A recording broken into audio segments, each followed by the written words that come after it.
A fallen cake can be delicious. Heaven Letter number 4524. April 14, 2013. There are many things in the world that are not as they seem, are they not? A cake can look delicious and be disappointing. A cake could have fallen and be so delicious. You can't judge a book by its cover. You know all that. The negative is not more true than the positive. Right now, I am referring to the put-downs you give to yourself. I am referring to all the times when you think you are lagging behind everyone else or behind the times or slow on the uptake or not as worthy as someone else. You may represent yourself as the downfallen. I ask you to rise and be a bright light.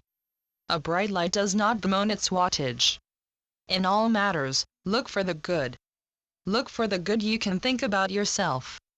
How does downplaying yourself brighten the world?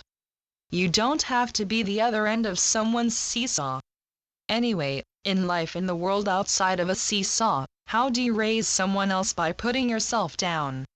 What kind of attention-getting purpose does that serve? When you put yourself down, are you perhaps trying to beat someone else to it?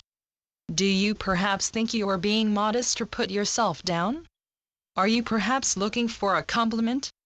Do you put yourself down perhaps so that no one vies with you? Is it possible that you will say anything to prevent anyone's thinking of you as a Pollyanna? Better to be a Pollyanna than a fault finder. Negativity is not closer to the truth. Anyway, uplift yourself as well as anyone else. No one needs to point out or emphasize negativity. Negativity does well enough on its own. It doesn't need your help. Stay away from it. You can be modest without announcing your omissions or errors. You don't have to brag about yourself, neither your merits or your demerits. There is no need to call attention to yourself at all. You are not on parade. You are not the leader of the band. You don't throw darts on yourself any more than you have to throw accolades. Slam no one. You probably have been too centered on what others may think of you. Truly, dear ones, how necessary is someone else's appraisal of you? Anyway, no one appreciates an appeal for approval. Are you perhaps wheedling for a loan of praise? What do you think you need it for? Beloveds, you cannot keep up with what others think anyway. That another is not you, does not make him more worthy than you. You are worthy to be my child. Welcome yourself. Be true to yourself. You are good enough for me. Let that be good enough. You are not here on earth to earn brownie points, not from yourself, and not from others. You are not here on earth on my behalf to earn merit. You are here to give service to the universe. You have more to do than to wait for your ego to be served and your feathers smoothed.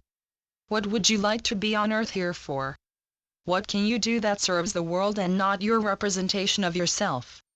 Straighten your own shoulders. Perk yourself up by going out into the world. Enough thinking about yourself.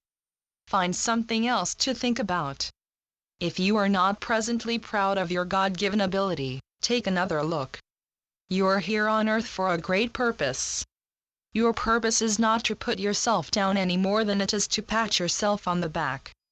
If you need some cheering up, don't leave it to others. There's a high road for you to take. Take it. Never mind if you trip and fall. Pick yourself up, and keep your eye on where you're going. No more doubting. www.heavenletters.org